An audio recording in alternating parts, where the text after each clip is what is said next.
And now to the latest in the investigation into the assassination attempt of former President Trump. Tonight, we're getting a look at the remarkable picture that seems to show a bullet flying past Trump's head during the shooting at the rally in Pennsylvania. The shocking sight was captured by New York Times photographer Doug Mills, who, despite the chaos, kept his finger on his camera, shooting 30 frames a second, resulting in this striking image.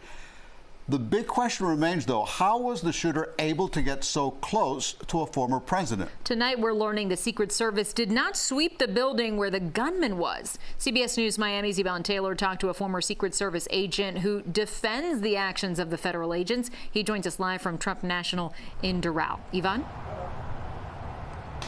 Yeah, guys, we understand that 3 snipers were also inside the building where the shooter actually aimed at Donald Trump. And that's the new information that we are receiving today. And that basically changes the dynamics of the investigation.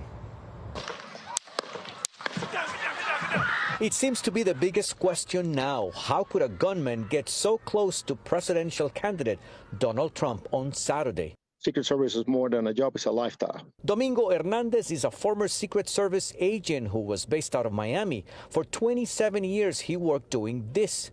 Now retired, he disagrees with those who question the agents and their actions. There's a lot of Monday morning quarterbacks now trying to criticize the Secret Service. There were 3 snipers stationed inside the building the shooter was on, according to a local law enforcement officer with direct knowledge of the incident.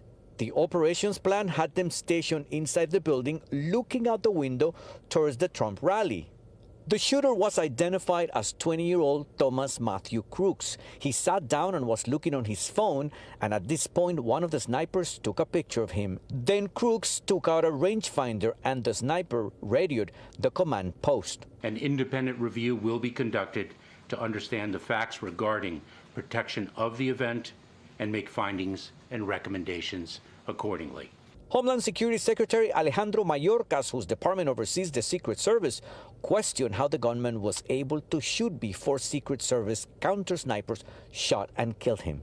Evidence shows the shooter fired from the rooftop of a building about 400 feet from the stage.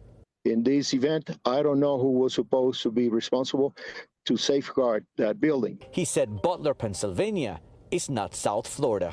Every agency is different. I mean, if we were in Miami, Florida, where I live, I can tell you that the Miami-Dade Police Department has a myriad of assets, and they're highly trained and very proficient. President Trump's ear was grazed by a bullet. 2 other people were hurt, 57-year-old Marine veteran David Dutch and 74-year-old James Copenhaver. Retired Fire Chief Corey Coperturi was fatally shot.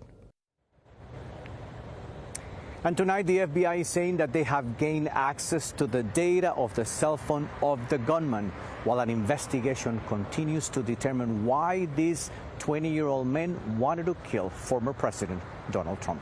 We are live in Doral. Yvonne Taylor, CBS News, Miami.